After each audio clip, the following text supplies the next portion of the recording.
in terms of geographically how they're put together. And we are underway here from Montevallo as Birmingham and Chattanooga clash in the second consecutive U.S. Open. And they're doing it in real time because it is so early in their season. As you mentioned, for Chattanooga, you know, those U.S. Open Cup matches were really put in there and have provided a good base.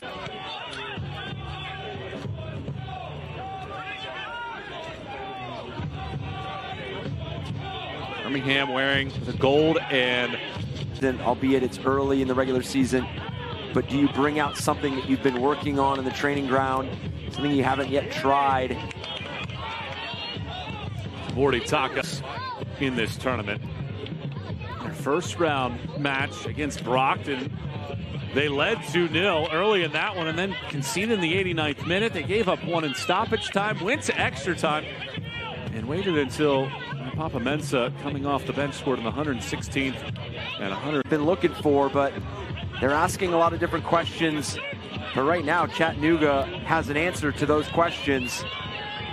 Balongo able to split a seam there. But this time, it is the defender at 29 years of age, knocking him over. Morty Taka. Now Van Okel wants to reset the shape. Wave that might come back and hurt Chattanooga because they're getting good numbers in, they have good spacing, they're missing that final action in the first wave. Yeah, with a good scouting report on him, just haven't been able to slow down the rest of the pieces. Legion making the 45-minute drive.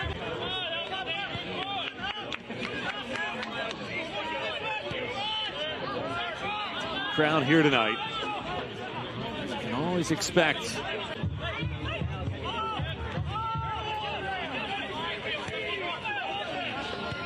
what do you think of the chalk line drawing today? Talk about the atmosphere that this can create. I mean, you get not only some of the community, but you bring in a little tidier group in terms of how the proximity of the fans to the field and that experience. Going into the locker room against Tormenta, a 45+8 goal. The difference in that match. Indy 11 leads Chicago Fire. Sure, they're getting good numbers behind the ball. They're occupying the space that Birmingham wants to access. And that's why I say for Birmingham, can you ask some different questions of Chattanooga from those corner kicks, because those are those. Thing is, will they be answered? Good poke along here. Excellent footwork. Two players cancel each other out. Into him accidentally.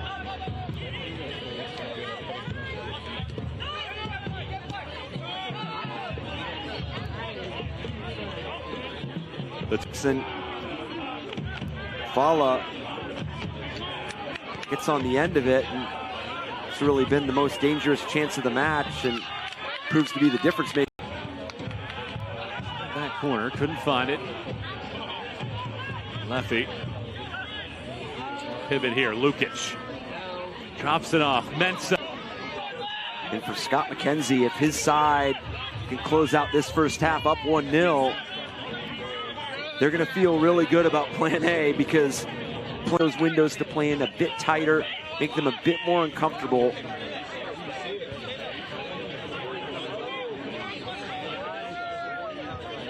Tangle up.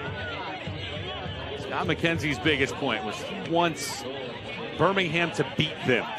Does not want this team to allow half chances. And there is 5 minutes of stoppage time. This ball taken away. Birmingham with an opportunity here. And this shot ends up in the woods.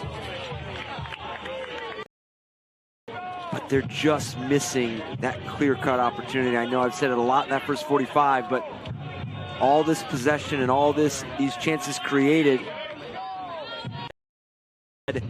after that initial break. A bending ball in. Picked up in the end by Pérez. Tosses it in. Sidewinding kick from Pino goes out. That's something for Birmingham. You look at it and you say this team might have one in them.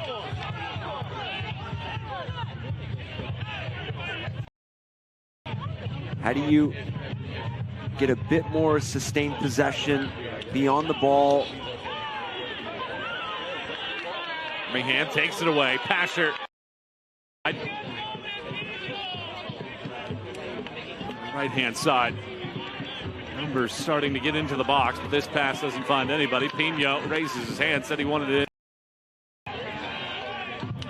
Tabordataka taken off the ball. Pino steps in this time to intervene. Tied at 1 apiece. And right now, we are seeing Chattanooga starting to grow into being on the ball in possession, and it starts